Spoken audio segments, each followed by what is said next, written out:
സ്റ്റഡീസിന്റെ organising എന്ന ചാപ്റ്ററുമായി ബന്ധപ്പെട്ട അടുത്ത വീഡിയോയിലേക്ക് സ്വാഗതം. ഈ വീഡിയോയിൽ ഡിസ്കസ് ചെയ്യുന്ന ടോപ്പിക് ഓർഗനൈസേഷൻ സ്ട്രക്ചർ, സ്ഥാപനത്തിന്റെ ഘടന.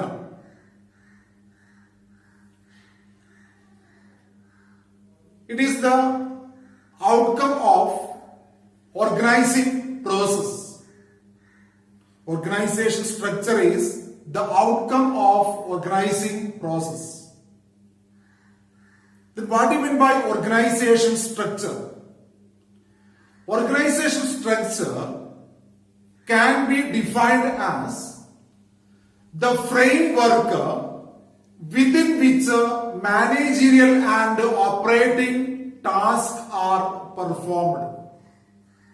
It is the framework within which managerial and operating tasks are performed. അപ്പോൾ ഓർഗനൈസിംഗ് എന്ന് പറയുന്ന പ്രക്രിയയുടെ പരിണിത ഫലമാണ് ഓർഗനൈസേഷൻ സ്ട്രക്ചർ എന്ന് പറയുന്നത്. ഓർഗനൈസിംഗ് എന്ന് പറയുന്ന പ്രക്രിയയിൽ നമ്മൾ കണ്ടു എന്താണ്? Identification of activities, grouping of these activities into departments and make A relation between resources and these activities. അപ്പൊ ഒരു സ്ഥാപനത്തിന്റെ ഘടന ഉണ്ടാവുകയാണ്. അപ്പൊ എന്താണ് സ്ഥാപനത്തിന്റെ ഘടന? It is the frame work. അതൊരു ബൗണ്ടറിയാണ്, ഒരു ഫ്രെയിം വർക്കാണ്. എന്താണ് ആ ഫ്രെയിം വർക്കില്? വിത്തിൻ വിച്ച് അതില് managerial and operating tasks are performed.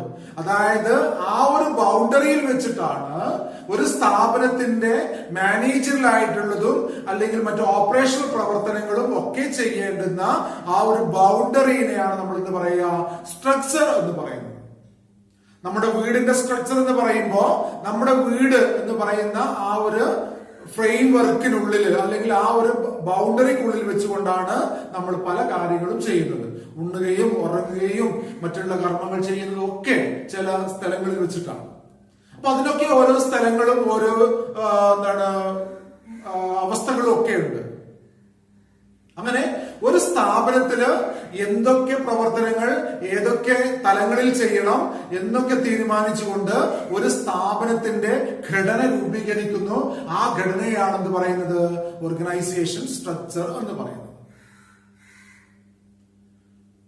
It specifies the relationship between the people and the resources. അതായത് സ്ഥാപനത്തിന്റെ ഘടന എന്ന് പറയുമ്പോൾ ആ ഘടനയില് നമ്മൾ നേരത്തെ മനസ്സിലാക്കിയിട്ടുണ്ട്, ഒരു സ്ഥാപനത്തിൽ വിവിധങ്ങളായിട്ടുള്ള തൊഴിലുകൾ ഉണ്ടാവും, ജോബ് പൊസിഷൻസ് ഉണ്ടാവും. ആ ജോബ് പൊസിഷൻസില് ജോബ് ചെയ്യുന്നതിന് ആവശ്യമായിട്ടുള്ള വ്യക്തികൾ ഉണ്ടാവും. പിന്നെ ആ പൊസിഷൻസും ആവശ്യമായ റിസോഴ്സുകളും തമ്മിലുള്ള ബന്ധവും ഉണ്ടായിരിക്കും ഇവിടെ ഓരോ സ്ഥാപനത്തിന്റെ ഘടനയിൽ. അപ്പൊ വളരെ കൃത്യമായിട്ട് സ്ഥാപനത്തിന്റെ ഘടന പറയുന്നു, ആ സ്ഥാപനത്തില് ഇന്ന ജോബ് പൊസിഷൻസ് ആണുള്ളത്, ആ ജോബ് പൊസിഷൻസിന് ഇന്ന റിസോഴ്സ് ആണ് ഉപയോഗിക്കേണ്ടത്, അവര് ഈ രൂപത്തിലാണ് ആ വിഭവങ്ങള് ഉപയോഗിക്കേണ്ടത് എന്നും ഉള്ള കാര്യങ്ങള് വളരെ വ്യക്തമാക്കിക്കൊണ്ടുള്ള ഫ്രെയിം വർക്കിനെയാണ് എന്ത് പറയുന്നത്? ഓർഗനൈസേഷൻ സ്ട്രക്ചർ എന്ന് പറയുന്നത്. അപ്പൊ നമുക്ക് പലതരത്തിലുള്ള ഘടനകൾ നമുക്ക് കാണാൻ സാധിക്കും. സ്ഥാപനത്തിന്റെ ഘടന മാത്രമല്ല, നമ്മുടെ ഫാമിലിയുടെ ഘടനയുണ്ടാവും. ഫാമിലിയുടെ ഘടന എന്ന് പറയുമ്പോൾ അറിയാം, പാരന്റ്സ് ആണ് അതിന്റെ ഏറ്റവും മുകളില്, അതല്ലെങ്കിൽ അതിന്റെ മുകളില് ഗ്രാൻഡ് പാരന്റ്സ് ആണ്. പാരന്റ്സ്, നമ്മള് ചിൽഡ്രൻസ് എന്നൊക്കെ പറയുന്ന അതിന്റെ ഘടനയാണ്. അല്ലെങ്കിൽ ഒരു ഗവൺമെന്റിന് ഒരു ഘടനയുണ്ടാവും, ബ്യൂറോക്രസിക്ക് ഒരു ഘടനയുണ്ടാവും.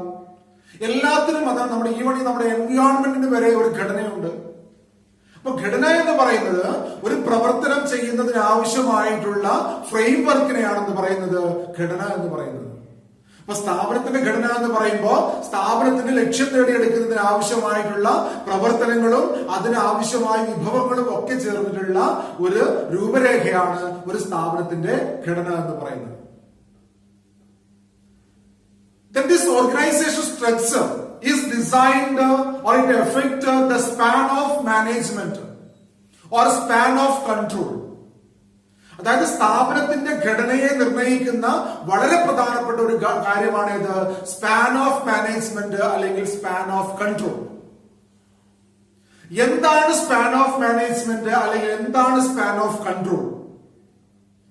Span of control means the number of subordinates that can be efficiently and effectively managed by a superior.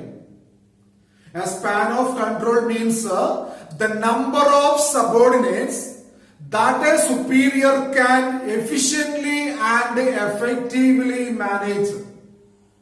അതായത് ഒരു സുപ്പീരിയർക്ക് എത്ര സബോർഡിനേറ്റിനെ, എത്ര കീഴ് ജീവനക്കാരെ നിയന്ത്രിക്കാൻ സാധിക്കുന്നുവോ ആ നിയന്ത്രിക്കാൻ സാധിക്കുന്ന കീഴ് ജീവനക്കാരുടെ എണ്ണത്തെയാണ് ആ സുപ്പീരിയറുടെ സ്പാൻ ഓഫ് കൺട്രോൾ എന്ന് പറയുന്നത്. ഒരു ഉദാഹരണം പറഞ്ഞു കഴിഞ്ഞാൽ, ഒരു സുപ്പീരിയർക്ക്, ഒരു സൂപ്പർവൈസർ അല്ലെങ്കിൽ ഒരു ഡിപ്പാർട്ട്മെന്റ് ഹെഡിന്, ഒരു സുപ്പീരിയർ ആണല്ലോ, ഒരു സുപ്പീരിയർ ഡിപ്പാർട്ട്മെന്റ് ഹെഡിന്, പ്രൊഡക്ഷൻ ഡിപ്പാർട്ട്മെന്റ് ഹെഡ് സുപ്പീരിയർ ആണ്, പ്രൊഡക്ഷൻ ഡിപ്പാർട്ട്മെന്റ് സുപ്പീരിയർ ആണ്. അദ്ദേഹത്തിന് 10 ആൾക്കാരെയാണ് കാര്യക്ഷമമായി നിയന്ത്രിക്കാൻ സാധിക്കുക എന്ന് വരികയാണെങ്കിൽ അദ്ദേഹത്തിന്റെ സ്പാൻ ഓഫ് കൺട്രോൾ എന്താണ്? 10 എംപ്ലോയീസ് ആണ്. അല്ലെങ്കിൽ അദ്ദേഹത്തിന്റെ സ്പാൻ ഓഫ് മാനേജ്മെന്റ് എന്ന് പറയുന്നത് 10 എംപ്ലോയീസ് ആണ്. അപ്പൊ span of control or span of management means the number of subordinates that can efficiently and effectively managed by a superior. ഒരു സുപ്പീരിയർക്ക് എഫക്റ്റീവ് ആയിട്ടും എഫിഷ്യന്റ് ആയിട്ടും മാനേജ് ചെയ്യാൻ സാധിക്കുന്ന കീഴ് ജീവനക്കാരുടെ എണ്ണത്തെയാണ് ആ സുപ്പീരിയറുടെ സ്പാൻ ഓഫ് കൺട്രോൾ എന്ന് പറയുന്നത്. അപ്പൊ ഈ സ്പാൻ ഓഫ് കൺട്രോൾ ഏതിനെ സ്വാധീനിക്കും? ഓർഗനൈസേഷൻ സ്ട്രക്ചറിനെ സ്വാധീനിക്കും. Span of control determines the level of organisation. അതായത് ഒരു സ്ഥാപനത്തിന്റെ തലങ്ങളുടെ എണ്ണം, നമ്മൾ സാധാരണ പറഞ്ഞിട്ടുണ്ട്, ഒരു സ്ഥാപനത്തിന് 3 തലമാണ് ഉണ്ടാവുക അടിസ്ഥാനപരമായി. Top level, middle level, lower level. അപ്പോ ഒരു സ്ഥാപനത്തിന് എത്ര തലങ്ങൾ ഉണ്ടാകണമോ അല്ലെങ്കിൽ ഒരു സ്ഥാപനത്തിന്റെ ഘടനയിൽ എത്ര കോംപ്ലക്സിറ്റി ഉണ്ടാകണമോ എന്നൊക്കെ നിർണയിക്കപ്പെടുന്ന ഒരു ഘടകമാണ് ഇത് സ്പാൻ ഓഫ് കൺട്രോൾ എന്ന് പറയുന്നത്. Wider the span of control limited the level of management and narrow the span of control increase the level of management. അതായത് ഒരു സ്ഥാപനത്തിന്റെ സ്പാൻ ഓഫ് കൺട്രോള് ആ സ്ഥാപനത്തിന്റെ ഘടനയെ സ്വാധീനിക്കും. അങ്ങനെ പറഞ്ഞാൽ എന്താ? അതായത് ഒരു സുപ്പീരിയർക്ക് 100 തൊഴിലാളികളെ അയാൾക്ക് സുഖമായിട്ട് നിയന്ത്രിക്കാൻ സാധിക്കുമെങ്കിൽ ഒരു സുപ്പീരിയറും 100 തൊഴിലാളികളും ഈ ലെവല് മാത്രമേ ആവശ്യമുള്ളൂ. ഇനി അങ്ങനെയല്ല, ഒരു സുപ്പീരിയർക്ക് 50 തൊഴിലാളികളെ മാത്രമേ നിയന്ത്രിക്കാൻ സാധിക്കുള്ളൂ.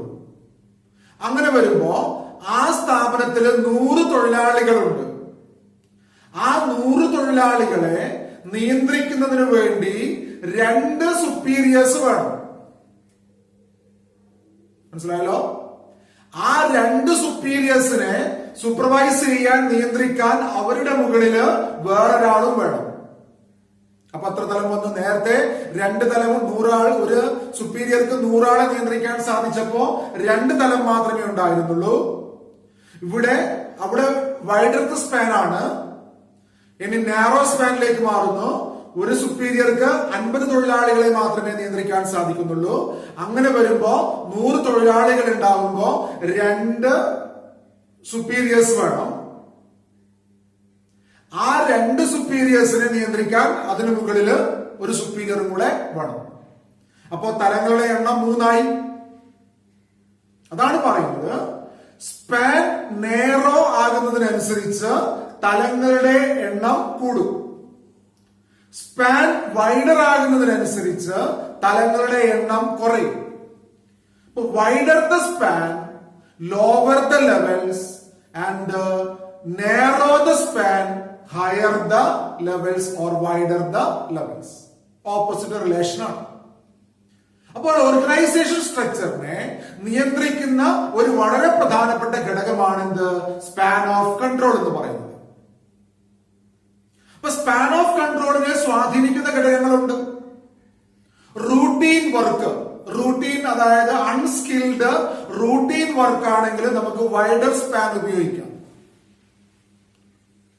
ഒരു ഉദാഹരണം പറഞ്ഞാൽ ഒരു റോഡ് ടാറിങ്ങുമായി ബന്ധപ്പെട്ട ഒരു വർക്ക്, ഒരു 100 ആള് വർക്ക് ചെയ്യുന്നുണ്ടെങ്കിൽ അത് സൂപ്പർവൈസ് ചെയ്യാൻ വേണ്ടിയിട്ട് ഒരാൾ മതി. അത് അൺസ്കിൽഡ് ആയിട്ടുള്ള ലാബേഴ്സ് ആണ്, കാഷ്വൽ ലാബേഴ്സ് ആണ്.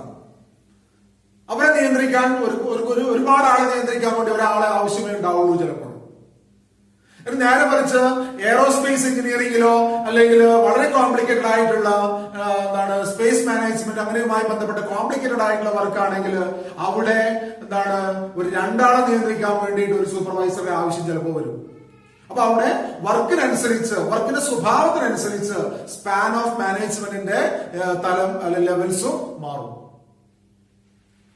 അപ്പൊ ഓർഗനൈസേഷൻ സ്ട്രക്ചറും സ്പാൻ ഓഫ് കൺട്രോളും തമ്മിൽ വളരെയധികം ബന്ധമുണ്ട് എന്ന് നമ്മൾ മനസ്സിലാക്കുക. അപ്പൊ എന്താണ് organisation structure? Organisation structure means the frame work within which A managerial and operating task can be performed. അതൊരു ഫ്രെയിം വർക്കാണ് ഓർഗനൈസേഷൻ സ്ട്രക്ചർ എന്ന് പറയുന്നത്. അവിടെ തലങ്ങൾ ഉണ്ടാവും, ജോബ് പൊസിഷൻസ് ഉണ്ടാവും, ആ ജോബ് പൊസിഷൻസിന് ആവശ്യമായിട്ടുള്ള റിസോഴ്സ് ഉണ്ടാവും, അതോറിറ്റി റെസ്പോൺസിബിലിറ്റി ഒക്കെ സ്പെസിഫൈ ചെയ്തുകൊണ്ടുള്ള ഒരു ഫ്രെയിം വർക്കിനെയാണ് നമ്മൾ എന്ത് പറയുക? ഓർഗനൈസേഷൻ സ്ട്രക്ചർ എന്ന് പറയുന്നത്. അതിനെ സ്വാധീനിക്കുന്ന ഒരു പ്രധാനപ്പെട്ട ഘടകമാണ് ഇത് span of control or span of management. ഇനി നമ്മൾ അടുത്ത ടോപ്പിക്കിലേക്ക് പോകുന്നു. എന്താണ്? Types of organisation structure. ഏതൊക്കെ തരത്തിലുള്ള ഓർഗനൈസേഷൻ സ്ട്രക്ചേഴ്സ് ആണ് ഉള്ളത് എന്നുള്ളതാണ്. 2 തരത്തിലുള്ള ഓർഗനൈസേഷൻ സ്ട്രക്ചർ ആണുള്ളത്. ഒന്ന് ഫങ്ഷണൽ സ്ട്രക്ചറും മറ്റൊന്ന് ഡിവിഷണൽ സ്ട്രക്ചറും. ഒന്ന് ഫങ്ഷണൽ സ്ട്രക്ചർ, മറ്റൊന്ന് ഡിവിഷണൽ സ്ട്രക്ചർ. അപ്പൊ മനസ്സിലാക്കുക, എന്താണ് ഫങ്ഷണൽ സ്ട്രക്ചർ അല്ലെങ്കിൽ എന്താണ് ഡിവിഷണൽ സ്ട്രക്ചർ? ഏതെങ്കിലും ഒരു ഫംഗ്ഷന്റെ അടിസ്ഥാനത്തിൽ ഉണ്ടാക്കിയ സ്ഥാപനത്തിന്റെ ഘടനയാണെങ്കിൽ അത് ഫങ്ഷണൽ സ്ട്രക്ചർ ആണ്. നമുക്ക് വിശദമായിട്ട് നോക്കാം. എന്താണ് functional structure? Functional organisation structure. That is functional organization structure in which grouping of jobs of similar nature, grouping of jobs of similar nature under functional departments.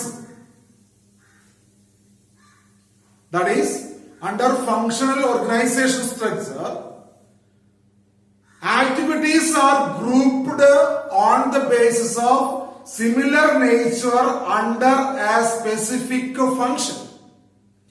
ഏതെങ്കിലും ഒരു ഫംഗ്ഷന്റെ അടിസ്ഥാനത്തിൽ പ്രവർത്തനങ്ങളെ ഗ്രൂപ്പ് ചെയ്യും. And organising these functions as a separate department. അപ്പൊ functional organisation structure means the organisation structure in which the activities are grouped on the basis of certain functions and organizing these functions as departments. ഏതെങ്കിലും പ്രത്യേക ഫംഗ്ഷന്റെ അടിസ്ഥാനത്തിൽ പ്രവർത്തനങ്ങളെ group ചെയ്യുകയും ആ ഫംഗ്ഷനെ ഒരു പ്രത്യേക ഡിപ്പാർട്ട്മെന്റ് ആക്കി മാറ്റുകയും ചെയ്യുകയാണെങ്കിൽ, അങ്ങനെ സൃഷ്ടിക്കപ്പെട്ട ഓർഗനൈസേഷൻ സ്ട്രക്ചർ ആണെങ്കിൽ അതിനെ പറയുന്ന പേരാണ് എന്ത്? ഫങ്ഷണൽ ഓർഗനൈസേഷൻ സ്ട്രക്ചർ എന്നാണ് പറയുന്നത്. ഒരു ഉദാഹരണം പറയാം. പ്രൊഡക്ഷനുമായി ബന്ധപ്പെട്ട, പ്രൊഡക്ഷൻ ഒരു ഫംഗ്ഷൻ ആണല്ലോ, ഒരുപാട് ഫംഗ്ഷൻസ് ഉണ്ടാവും ഒരു സ്ഥാപനത്തില്. ഇതാണ് പ്രൊഡക്ഷൻ ഉണ്ട്, പർച്ചേസ് ഉണ്ട്, പ്രൊഡക്ഷൻ ഉണ്ട്, സെയിൽസ് ഉണ്ട്, ഫിനാൻസ് ഉണ്ട്, റിസർച്ച് ആൻഡ് ഡെവലപ്മെന്റ്, അങ്ങനെ പേഴ്സണൽ, അങ്ങനെ ഒരുപാട് ഫങ്ഷൻസ് ഉണ്ട്. Organisational functions. Production function, purchase function, finance function, marketing function, അങ്ങനെ ഒരുപാട് ഫങ്ഷൻസ്. അപ്പൊ പ്രൊഡക്ഷൻ ഒരു ഫങ്ഷൻ ആണല്ലോ. ഈ പ്രൊഡക്ഷനുമായി ബന്ധപ്പെട്ട ഒരുപാട് പ്രവർത്തനങ്ങൾ ഉണ്ടാവും. അതിനെയൊക്കെ ഗ്രൂപ്പ് ചെയ്യും. എന്നിട്ട് ഈ പ്രൊഡക്ഷൻ എന്ന് പറയുന്ന ഫംഗ്ഷന് ഒരു സെപ്പറേറ്റ് ഡിപ്പാർട്ട്മെന്റ് ഉണ്ടാകും. അങ്ങനെ വരുമ്പോ അവിടെ പ്രൊഡക്ഷൻ ഡിപ്പാർട്ട്മെന്റ് ഉണ്ടായി. ആ പ്രൊഡക്ഷൻ ഡിപ്പാർട്ട്മെന്റിൽ എന്തൊക്കെ ആക്ടിവിറ്റീസ് ഉള്ളത്? പ്രൊഡക്ഷനുമായി ബന്ധപ്പെട്ട ആക്ടിവിറ്റീസ്. അപ്പൊ പ്രൊഡക്ഷൻ ഡിപ്പാർട്ട്മെന്റ് എന്ന് പറയുന്നത് പ്രൊഡക്ഷൻ ഫംഗ്ഷന്റെ അടിസ്ഥാനത്തിൽ ഗ്രൂപ്പ് ചെയ്യപ്പെട്ട ഒരു കൂട്ടം ആക്ടിവിറ്റീസ് ആണ് പ്രൊഡക്ഷൻ ഡിപ്പാർട്ട്മെന്റ് എന്ന് പറയുന്നത്. അതുപോലെ തന്നെ സെയിൽസുമായി ബന്ധപ്പെട്ട ആക്ടിവിറ്റീസ് ഒക്കെ ഗ്രൂപ്പ് ചെയ്ത് സെയിൽസ് ഡിപ്പാർട്ട്മെന്റ്, ഫിനാൻസുമായി ബന്ധപ്പെട്ട ആക്ടിവിറ്റീസ് ഒക്കെ ഗ്രൂപ്പ് ചെയ്ത് ഫിനാൻസ് ഡിപ്പാർട്ട്മെന്റ്, പിന്നെ അതുപോലെ പേഴ്സണലുമായി ബന്ധപ്പെട്ട ആക്ടിവിറ്റീസ് ഒക്കെ ഗ്രൂപ്പ് ചെയ്ത് പേഴ്സണൽ ഡിപ്പാർട്ട്മെന്റ്, റിസർച്ച് ഡെവലപ്മെന്റുമായി ബന്ധപ്പെട്ട ആക്ടിവിറ്റീസ് ഒക്കെ ഗ്രൂപ്പ് ചെയ്ത് റിസർച്ച് ആൻഡ് ഡെവലപ്മെന്റ് ഡിപ്പാർട്ട്മെന്റ്. അങ്ങനെ വിവിധ ഡിപ്പാർട്ട്മെന്റുകൾ ഉണ്ടാക്കിയവിടെ അത് മിഡിൽ ലെവലിലാണ്. ഈ ഡിപ്പാർട്ട്മെന്റുകളൊക്കെ ഓർഗനൈസ് ചെയ്യുന്നതിന് വേണ്ടിയിട്ട് അല്ലെങ്കിൽ കോർഡിനേറ്റ് ചെയ്യുന്നതിന് വേണ്ടിയിട്ട് ഒരു ചീഫ് എക്സിക്യൂട്ടീവ് ഓഫീസർ. അപ്പൊ ഏറ്റവും മുകളില് മാനേജിംഗ് ഡയറക്ടർ, അവർക്ക് താഴെ ഡിപ്പാർട്ട്മെന്റുകള്, ഡിപ്പാർട്ട്മെന്റ് ഹെഡ്. ആ ഡിപ്പാർട്ട്മെന്റ് എങ്ങനെയാണ്? ഓരോ ഫംഗ്ഷൻ ബേസിലാണ്. അവിടെയാണ് ശ്രദ്ധിക്കേണ്ട കാര്യം. ഓരോ ഫംഗ്ഷൻ ബേസിലാണ്. ഫംഗ്ഷൻ എന്ന് പറയുമ്പോൾ production, marketing, finance, personal, research and development, ഇതൊക്കെയാണ് ഫംഗ്ഷൻസ്. ആ ഫംഗ്ഷന്റെ അടിസ്ഥാനത്തിലാണ് ഡിപ്പാർട്ട്മെന്റുകൾ ഉണ്ടാക്കിയിരിക്കുന്നത്. ഇനി അതിന് താഴെ ആ ഓരോ ഫംഗ്ഷനുമായി ബന്ധപ്പെട്ട സൂപ്പർവൈസേഴ്സ്, പ്രൊഡക്ഷനുമായി ബന്ധപ്പെട്ട സൂപ്പർവൈസേഴ്സ്, പർച്ചേസുമായി ബന്ധപ്പെട്ട സൂപ്പർവൈസേഴ്സ്, അങ്ങനെ ഓരോ ഡിപ്പാർട്ട്മെന്റിലും അതിന്റേതായിട്ടുള്ള സൂപ്പർവൈസേഴ്സ്, അതിന്റേതായിട്ടുള്ള വർക്കേഴ്സ്, അങ്ങനെ തലങ്ങൾ അങ്ങനെ നീണ്ടു പോവുകയാണ്. അപ്പൊ മാനേജിംഗ് ഡയറക്ടർ, ഫംഗ്ഷണൽ ഗ്രൂപ്പിംഗ് നടന്നിട്ടുള്ള വിവിധ ഡിപ്പാർട്ട്മെന്റുകൾ, അതിന് താഴെ വിവിധ സൂപ്പർവൈസേഴ്സ്, ആ സൂപ്പർവൈസേഴ്സിന് താഴെ വർക്കേഴ്സ്. ഇങ്ങനെ ഏതെങ്കിലും ഒരു പ്രത്യേക ഫംഗ്ഷന്റെ അടിസ്ഥാനത്തിൽ ഡിപ്പാർട്ട്മെന്റുകൾ ക്രിയേറ്റ് ചെയ്യപ്പെട്ടിട്ടുള്ള ഓർഗനൈസേഷൻ സ്ട്രക്ചർ ആണെങ്കിൽ അതിനെയാണ് നമ്മൾ എന്ത് പറയുക? ഫങ്ഷണൽ ഓർഗനൈസേഷൻ സ്ട്രക്ചർ എന്ന് പറയുന്നത്. മനസ്സിലായിക്കാണല്ലോ. അടുത്തത് എന്തൊക്കെയാണ് ഈ ഫങ്ഷണൽ ഓർഗനൈസേഷൻ സ്ട്രക്ചറിന്റെ അഡ്വാൻറ്റേജ് എന്നുള്ളതാണ്. ഒന്നാമതായിട്ട് പറയുന്ന അഡ്വാൻറ്റേജ് സ്പെഷ്യലൈസേഷൻ ആണ്. That is, here in the functional organization structure, activities are related to one type of function. അപ്പൊ ഈ ഫങ്ഷണൽ ഡിപ്പാർട്ട്മെന്റേഷനിൽ നടക്കുന്ന എന്താണ്? ഒരു ഡിപ്പാർട്ട്മെന്റില് ഏതെങ്കിലും ഒരു ഫംഗ്ഷനുമായി ബന്ധപ്പെട്ട ആക്ടിവിറ്റീസ് മാത്രമേ ഉണ്ടാവുള്ളൂ. അതായത് അവിടെയുള്ളവര് ആ ഫംഗ്ഷനുള്ള ആക്ടിവിറ്റീസ് മാത്രമേ ചെയ്യേണ്ടതുള്ളൂ. അങ്ങനെ വരുമ്പോ അവിടെ സ്പെഷ്യലൈസേഷൻ ആണ്. അങ്ങനെ സ്പെഷ്യലൈസേഷൻ എന്ന് പറയുന്നത് നേട്ടമുണ്ടാകും ഏതുണ്ടാവുകയാണെങ്കിൽ? ഫങ്ഷണൽ ഡിപ്പാർട്ട്മെന്റേഷൻ നടക്കുകയാണെങ്കിൽ, അല്ലെങ്കിൽ ഫങ്ഷണൽ ഓർഗനൈസേഷൻ സ്ട്രക്ചർ ക്രിയേറ്റ് ചെയ്യുകയാണെങ്കിൽ. രണ്ടാമത് പറയുന്നത് എന്താണ്? ഈസി സൂപ്പർവിഷൻ ആണ്. ഈസി സൂപ്പർവിഷൻ ഈസിയാണ്. എന്താണ്? Because the supervisors and workers are familiar with each task. ഓരോ വർക്കേഴ്സിനും അവരുടെ ടാസ്ക് എന്താണ് എന്ന് വളരെ കൃത്യമായിട്ട് മനസ്സിലാകുന്നു. അവർക്കത് വളരെ കാര്യക്ഷമമായിട്ട് ചെയ്യാൻ സാധിക്കുന്നു. അതുപോലെ തന്നെ ഓരോ സൂപ്പർവൈസേഴ്സിനും എന്തൊക്കെയാണ് അവിടെയുള്ള ടാസ്കുകൾ എന്ന് വളരെ കൃത്യമായിട്ട് അറിയാം. അങ്ങനെ സൂപ്പർവിഷൻ എന്താണ്? ഈസിയാണ്. മൂന്നാമതായിട്ട് പറയുന്നതാണ് effective training. That is, each department is related with a single line of activity. So the workers can attain a perfect knowledge by doing the same activities in number of times under one department. വർക്കേഴ്സിന് ഒരേ തരത്തിലുള്ള പ്രവർത്തനങ്ങൾ വളരെ നിരന്തരമായിട്ട് ഒരേ ഡിപ്പാർട്ട്മെന്റിൽ തന്നെ ചെയ്യുന്നത് കൊണ്ട് അവർക്ക് നല്ല ട്രെയിനിങ് ലഭിക്കുന്നു, അവരുടെ എഫിഷ്യൻസി വർദ്ധിക്കുന്നു. അടുത്ത അഞ്ചാമത്തെ അഡ്വാൻറ്റേജ് പറയുന്നത് ലോവർ കോസ്റ്റ് ആണ്. That is, organizational operating cost can be minimized by minimizing the duplication of work or the wastage. Wastage കുറച്ചുകൊണ്ടോ അല്ലെങ്കിൽ വർക്കിന്റെ ഡ്യൂപ്ലിക്കേഷൻ ഒഴിവാക്കിക്കൊണ്ടോ എന്ത് ചെയ്യാം, സ്ഥാപനത്തിലുള്ള ഓപ്പറേറ്റിംഗ് കോസ്റ്റ് ഒരു പരിധിവരെ കുറക്കാൻ സാധിക്കും. ഏതുണ്ടാവുകയാണെങ്കിൽ ഫങ്ഷണൽ ഓർഗനൈസേഷൻ സ്ട്രക്ചർ ഉണ്ടാവുകയാണെങ്കിൽ. ഇനി ഇതിന് തന്നെ അതിൻ്റെതായിട്ടുള്ള ലിമിറ്റേഷൻസും ഉണ്ട്, പോരായ്മകളും ഉണ്ട്. നമുക്ക് എന്തൊക്കെയാണ് പോരായ്മകൾ എന്ന് പരിശോധിക്കാം. First one is that departments give importance to departmental objectives only. ഓരോ ഡിപ്പാർട്ട്മെന്റും ആ ഡിപ്പാർട്ട്മെന്റിന്റെ ലക്ഷ്യത്തിന് വേണ്ടി മാത്രമേ പ്രയത്നിക്കുകയുള്ളൂ. They are concentrated for their objectives only, without considering the objectives of other departments and organizational objectives. സ്ഥാപനത്തിന്റെ ലക്ഷ്യമോ അതുപോലെ തന്നെ മറ്റു ഡിപ്പാർട്ട്മെന്റുകളുടെ ലക്ഷ്യമോ പരിഗണിക്കാതെ സ്വന്തം ഡിപ്പാർട്ട്മെന്റിന്റെ കാര്യം മാത്രം പരിഗണിക്കപ്പെടുന്ന ഒരു ഓട്ടോണമിക് അല്ലെങ്കിൽ ഒരു എന്താ പറയാ ഓട്ടോണമസ് ഓർഗനൈസേഷൻസ് ആയിട്ട് പല യൂണിറ്റുകളും അല്ലെങ്കിൽ പല ഡിപ്പാർട്ട്മെന്റുകളും വർക്ക് ചെയ്യാൻ ചാൻസ് ഉണ്ട്. ഇവിടെ ഈ ഫങ്ഷണൽ ഓർഗനൈസേഷൻ ഡെവലപ്പ് ചെയ്യുകയാണെങ്കിൽ. പിന്നെ പറയുന്നത് എന്താണ്, കോൺഫ്ലിക്ട് ബിറ്റ്വീൻ ഡിപ്പാർട്ട്മെന്റ്സ്. വിവിധ ഡിപ്പാർട്ട്മെന്റുകൾ തമ്മിൽ എന്തുണ്ടാവാം, തർക്കങ്ങൾക്ക് ചാൻസ് ഉണ്ട് അവിടെ, കോൺഫ്ലിക്റ്റ്.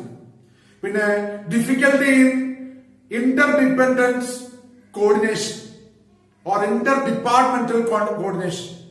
ഇന്റർ ഡിപെൻഡന്റ് ആയിട്ടുള്ള പല ഡിപ്പാർട്ട്മെന്റുകളാണ്, അതുപോലെ തന്നെ ഇന്റർ ഡിപെൻഡന്റ് ആയിട്ടുള്ള ആക്ടിവിറ്റീസ് ആണ് പല ഡിപ്പാർട്ട്മെന്റുകൾ ചെയ്യുന്നത്. അത് പ്രോപ്പറായിട്ട് കോർഡിനേറ്റ് ചെയ്യാനുള്ള വിഷമം ഉണ്ടാവും ഓരോ ഡിപ്പാർട്ട്മെന്റും ഓരോ ഫംഗ്ഷനുമായി ബന്ധപ്പെട്ട് പ്രവർത്തിക്കുകയാണെങ്കിൽ.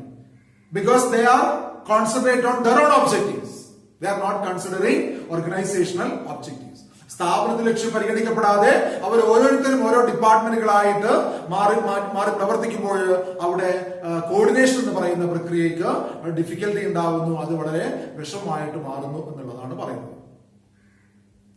ഇനി ഈ ഡിപ്പാർട്ട്മെന്റേഷൻ, ഫങ്ഷണൽ ഡിപ്പാർട്ട്മെന്റേഷൻ എങ്ങനെയുള്ള സ്ഥാപനങ്ങൾക്കാണ് സ്യൂട്ട് ആകുക, അതായത് സ്യൂട്ടബിലിറ്റി ഓഫ് ഫങ്ഷണൽ ഡിപ്പാർട്ട്മെന്റേഷൻ. എല്ലാ സ്ഥാപനങ്ങൾക്കും ഫങ്ഷണൽ ഡിപ്പാർട്ട്മെന്റേഷൻ സ്യൂട്ട് ആവില്ല. അപ്പൊ ഏതൊക്കെ സ്ഥാപനങ്ങൾക്കാണ് ഫങ്ഷണൽ ഡിപ്പാർട്ട്മെന്റേഷൻ സ്യൂട്ട് ആകുന്നത്? It is suited to large organisations. വലിയ സ്ഥാപനങ്ങൾക്കാണ് ഫങ്ഷണൽ ഡിപ്പാർട്ട്മെന്റേഷൻ സ്യൂട്ട് ആകുന്നത്. അതായത് ഓരോ ഫങ്ഷൻസിനും ഓരോ ഡിപ്പാർട്ട്മെന്റുകൾ ഉണ്ടാക്കുന്നത് ഏത് സ്ഥാപനങ്ങൾക്കാണ്? വലിയ സ്ഥാപനങ്ങൾക്കാണ് സ്യൂട്ട് ആകുന്നത്. പിന്നെ പറയുന്നു there are diversified activities.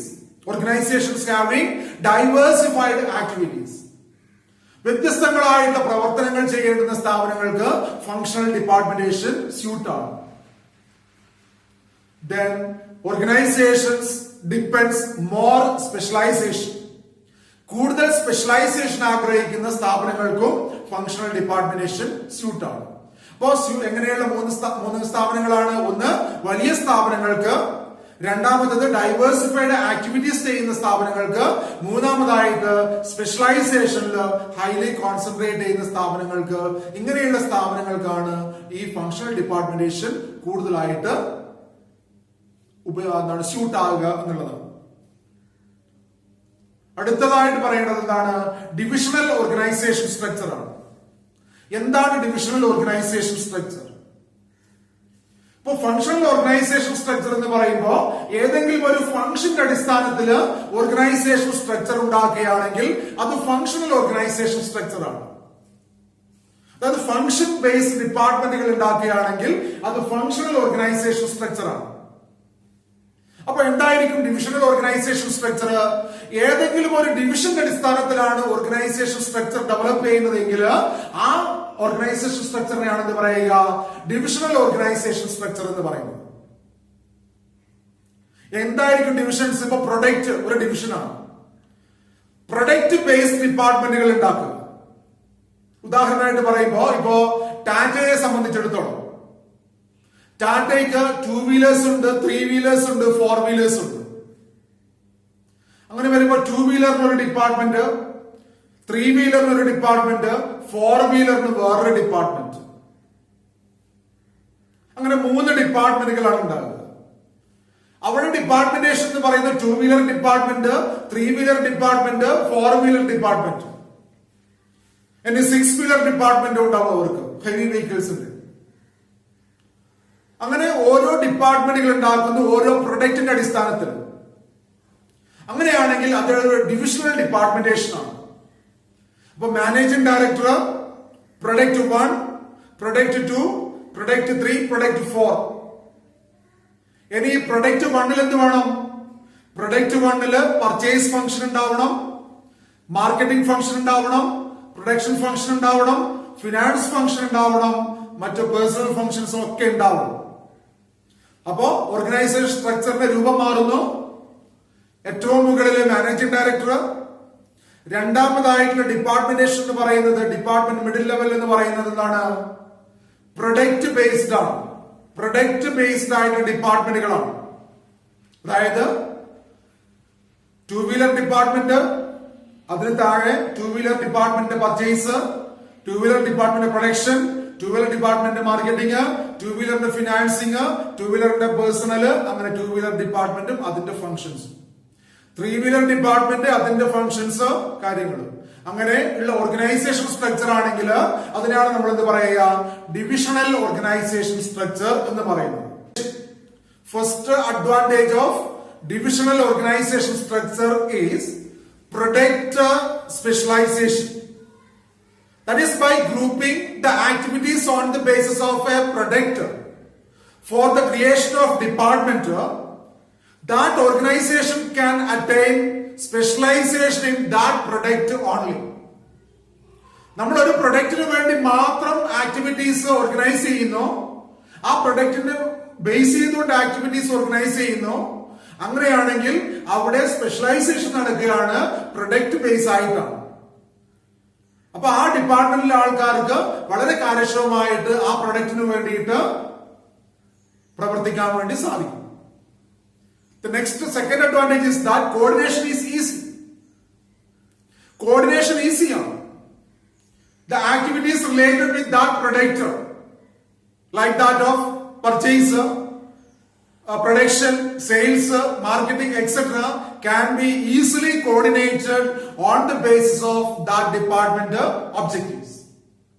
ആ ഡിപ്പാർട്ട്മെന്റിന്റെ ഒബ്ജക്റ്റീവിനനുസരിച്ച്, ആ പ്രൊഡക്റ്റ് ഡിപ്പാർട്ട്മെന്റിന്റെ ഒബ്ജക്റ്റീവിനനുസരിച്ച് അവർ ചെയ്യേണ്ടുന്ന പർച്ചേസ് ഫംഗ്ഷൻ ആയാലും, അതുപോലെ തന്നെ മാർക്കറ്റിംഗ് ഫംഗ്ഷൻ ആയാലും, പ്രൊഡക്ഷൻ ഫംഗ്ഷൻ ആയാലും ഒക്കെ എന്ത് ചെയ്യാം? ഈസി ആയിട്ട് കോർഡിനേറ്റ് ചെയ്യാം. അപ്പൊ കോർഡിനേഷൻ ഈസിയാണ് എന്നാണ് മനസ്സിലാക്കേണ്ടത്.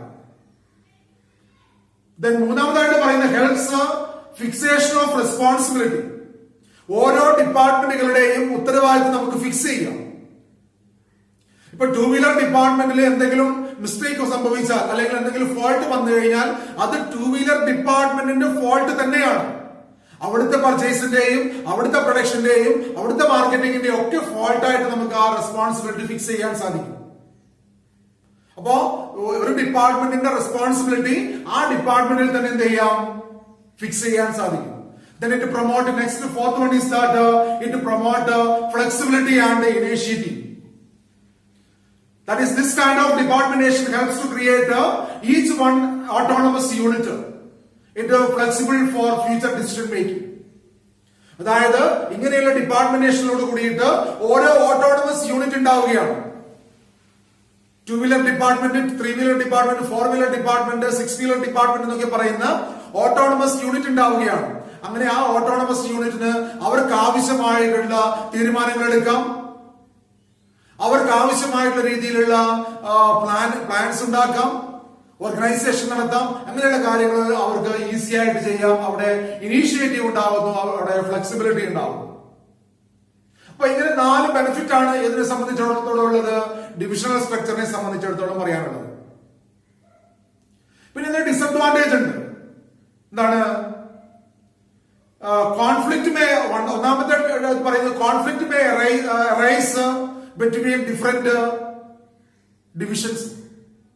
വ്യത്യസ്ത ഡിവിഷൻസ് തമ്മിൽ കോൺഫ്ലിക്റ്റ് ഉണ്ടാവാം, വിവിധ ഡിപ്പാർട്ട്മെന്റുകൾ തമ്മിൽ തർക്കം ഉണ്ടാകാമെന്ന് പറയുന്നു. പിന്നെ പറയുന്നത് രണ്ടാമത് പറയുന്നത് എന്താണ്? Duplication of work. There may be the chance of duplication of work. അതായത് വിവിധ ഡിപ്പാർട്ട്മെന്റുകൾ ചെയ്യുന്ന ഫംഗ്ഷനുകളിൽ ഡ്യൂപ്ലിക്കേഷൻ ഉണ്ടാകാം. ഇപ്പോ 2-വീലർ ഡിപ്പാർട്ട്മെന്റ് പർച്ചേസ് നടത്തുന്നുണ്ട്, അതേ പർച്ചേസ് തന്നെ ആര് നടത്തുന്നുണ്ട്? 3-വീലർ ഡിപ്പാർട്ട്മെന്റ് നടത്തുന്നുണ്ട്. അപ്പോ ഒരേ ഫംഗ്ഷൻ തന്നെ വിവിധ ഡിപ്പാർട്ട്മെന്റുകൾ ചെയ്യപ്പെടുന്നത് കൊണ്ട് അവിടെ ഡ്യൂപ്ലിക്കേഷൻ ഉണ്ടാകാമെന്ന് പറയുന്നു. പിന്നെ മൂന്നാമത്തെ പറയുന്നത് സെൽഫിഷ് ആറ്റിറ്റ്യൂഡ് ആണ്. ഓരോ ഡിപ്പാർട്ട്മെന്റുകളും ഓരോ ഓട്ടോണമസ് യൂണിറ്റ് ആയിട്ട് വർക്ക് ചെയ്യുമ്പോൾ അവിടെ സെൽഫിഷ് ആറ്റിറ്റ്യൂഡ് ഉണ്ടാവുന്നു. Every division become as selfish to display performance even by ignoring others. ഓരോ ഡിപ്പാർട്ട്മെന്റുകളും അവരുടെ റിസൾട്ട് മാത്രം ഹൈലൈറ്റ് ചെയ്യുന്നതിന് വേണ്ടിയിട്ട് മറ്റുള്ള ഡിപ്പാർട്ട്മെന്റുകളെ ഒക്കെ ഒഴിവാക്കുന്നു, അല്ലെങ്കിൽ അവർ ഹൈജാക്ക് ചെയ്യുന്നു. അങ്ങനെ 3 ലിമിറ്റേഷൻസ് ആണ് ഇതിനെ സംബന്ധിച്ച് പറയാനുള്ളത്, ഈ ഡിവിഷൻ സ്ട്രക്ചറിനെ കുറിച്ച് പറയാനുള്ളത്. ഇനി ഇത് എങ്ങനെയുള്ള സ്ഥാപനങ്ങൾക്കാണ് ഉപയോഗം അല്ലെങ്കിൽ സ്യൂട്ടബിലിറ്റി ഏതൊക്കെ സ്ഥാപനങ്ങൾക്കാണെന്നുള്ളതാണ്. എങ്ങനെയുള്ള സ്ഥാപനങ്ങൾക്കാണ് ഈ ഡിവിഷണൽ സ്ട്രക്ചർ ഉപയോഗിക്കാൻ സാധിക്കുക? സ്യൂട്ടബിലിറ്റി ഒന്നാമത് പറയുന്നു, ലാർജ് വെറൈറ്റി ഓഫ് ഗുഡ്സ് ഉള്ള സ്ഥാപനങ്ങൾക്ക്. ഒരുപാട് തരത്തിലുള്ള ഉൽപ്പന്നങ്ങൾ ഉൽപ്പാദിപ്പിക്കുന്ന സ്ഥാപനങ്ങൾക്ക് ഡിവിഷണൽ സ്ട്രക്ചർ ഉപയോഗിക്കാം. ഇപ്പോ ടാറ്റയെ സംബന്ധിച്ച് ഞാൻ പറഞ്ഞു 4 തരത്തിലുള്ള ഉൽപ്പന്നങ്ങൾ ഉൽപ്പാദിപ്പിക്കുന്ന ഉദാഹരണത്തിൽ വെഹിക്കിൾസിന്റെ കാര്യത്തിൽ. അപ്പൊ അവർക്ക് 4 ഡിപ്പാർട്ട്മെന്റുകൾ ഉണ്ടാകാം. അത് ഡിവിഷനാണ്, പ്രൊഡക്റ്റിന്റെ അടിസ്ഥാനത്തിലാണ്. രണ്ടാമതായിട്ട് പറയുന്നതാണ് നീഡിങ് പ്രൊഡക്റ്റ് സ്പെഷ്യലൈസേഷൻ. ഓരോ പ്രൊഡക്റ്റും ഒരു സ്പെഷ്യലൈസ്ഡ് പ്രൊഡക്റ്റ് ആണ്. അതിന് കോൺസെൻട്രേറ്റഡ് എഫേർട്ട് ആവശ്യമാണെങ്കിൽ അവർക്ക് പ്രൊഡക്റ്റ് ബേസ്ഡ് ഉണ്ടാകാം, ഡിപ്പാർട്ട്മെന്റുകൾ ഉണ്ടാകാം. എല്ലാം ഒരു ഡിപ്പാർട്ട്മെന്റ് ചെയ്യാതെ ഓരോ ഡിപ്പാർട്ട്മെന്റും ഓരോ പ്രൊഡക്റ്റ് ആണെങ്കിൽ അതിന് പ്രൊഡക്റ്റ് സ്പെഷ്യലൈസേഷൻ ഉണ്ടാകും. മൂന്നാമതായിട്ട് പറയുന്നതാണ് intention to add more line of product in future. കൂടുതൽ പ്രൊഡക്റ്റുകൾ ഭാവിയിൽ ഉൽപ്പാദിപ്പിക്കാൻ ഉദ്ദേശിക്കുന്ന സ്ഥാപനങ്ങൾക്കും എന്ത് ചെയ്യാം? ഈ ഡിവിഷണൽ സ്ട്രക്ചർ ആഡ് ചെയ്യാം അല്ലെങ്കിൽ ഉപയോഗിക്കാം. അപ്പൊ എങ്ങനെയുള്ള സ്ഥാപനങ്ങൾക്കാണ് ഡിവിഷണൽ സ്ട്രക്ചർ ഉപയോഗിക്കാൻ സാധിക്കുക? അതായത് ലാർജ് വെറൈറ്റി ഓഫ് പ്രൊഡക്റ്റ് ഉൽപ്പാദിപ്പിക്കുന്ന സ്ഥാപനങ്ങൾക്ക്, പിന്നെ ഓരോ പ്രൊഡക്റ്റുകളും ഒരു സ്പെഷ്യലൈസ്ഡ് ലൈൻ ഓഫ് പ്രൊഡക്റ്റ് ആയിരിക്കണമെന്ന് ആഗ്രഹിക്കുന്ന സ്ഥാപനങ്ങൾക്ക്, ഭാവിയിൽ കൂടുതൽ വെറൈറ്റി ഓഫ് പ്രൊഡക്റ്റ് ഉൽപ്പാദിപ്പിക്കാൻ താല്പര്യപ്പെടുന്ന സ്ഥാപനങ്ങൾ, ഇങ്ങനെയുള്ള സ്ഥാപനങ്ങൾക്കാണ് ഏത് സ്ട്രക്ചർ ഉപയോഗിക്കാൻ സാധിക്കുക? ഡിവിഷണൽ സ്ട്രക്ചർ ഉപയോഗിക്കാൻ സാധിക്കുക. ഇത്രയും കാര്യങ്ങളാണ് ഓർഗനൈസേഷൻ സ്ട്രക്ചർ. ആ ഓർഗനൈസേഷൻ സ്ട്രക്ചറിന് 2 തരത്തിലുള്ള സ്ട്രക്ചറുകളാണുള്ളത്, ഫങ്ഷണൽ സ്ട്രക്ചറും ഡിവിഷണൽ സ്ട്രക്ചറും. അപ്പൊ ഓർഗനൈസേഷൻ സ്ട്രക്ചർ എന്ന് പറയുന്നത് ഫ്രെയിം വർക്ക് ആണ്. സ്ഥാപനത്തിലെ ആക്ടിവിറ്റീസ് ചെയ്യുന്നതിന് ആവശ്യമായ ഫ്രെയിം വർക്കിനെയാണ് ഓർഗനൈസേഷൻ സ്ട്രക്ചർ എന്ന് പറയാം. 2 രീതിയിലുള്ള ഫ്രെയിം വർക്കുകളാണ് ഉണ്ടാക്കുക. ഒന്ന് ഫംഗ്ഷന്റെ അടിസ്ഥാനത്തിലുള്ള ഫ്രെയിം വർക്കും, മറ്റൊന്ന് ഡിവിഷന്റെ അടിസ്ഥാനത്തിലുള്ള ഫ്രെയിം വർക്കും. അതായത് ഫംഗ്ഷന്റെ അടിസ്ഥാനത്തിലുള്ള ഫ്രെയിം വർക്ക് എന്ന് പറയുമ്പോൾ അവിടെ ഗ്രൂപ്പിംഗ് നടത്തുന്നത് ഏതിന്റെ അടിസ്ഥാനത്തിലാണ്? ഏതെങ്കിലും ഫംഗ്ഷൻ അടിസ്ഥാനത്തിലാണ് ഗ്രൂപ്പിംഗ് നടത്തുക, ഡിപ്പാർട്ട്മെന്റുകൾ ഉണ്ടാക്കുക. രണ്ടാമതായിട്ട് ഡിവിഷണൽ സ്ട്രക്ചർ ആണ്. ഡിവിഷണൽ സ്ട്രക്ചറിൽ ഡിപ്പാർട്ട്മെന്റുകൾ ഉണ്ടാക്കുന്നത് ഏതെങ്കിലും ഡിവിഷൻ അടിസ്ഥാനത്തിലായിരിക്കും. അത് ഒന്നുകിൽ പ്രൊഡക്റ്റ് ആയിരിക്കും, അല്ലെങ്കിൽ മാർക്കറ്റ്, അങ്ങനെയുള്ള കാര്യങ്ങളായിരിക്കും. മാർക്കറ്റ് ആണെങ്കിൽ northern level, eastern level, western level, southern level എന്നൊക്കെ പറഞ്ഞിട്ട് ഡിഫറെന്റ് തലങ്ങളിലുള്ള മാർക്കറ്റിംഗ്, അതും ഡിവിഷണൽ സ്ട്രക്ചർ ആയിട്ട് തന്നെയാണ് പറയുന്നത്. ഇത്രയാണ് ഓർഗനൈസേഷൻ സ്ട്രക്ചറുമായി ബന്ധപ്പെട്ട് പറയാനുള്ളത്.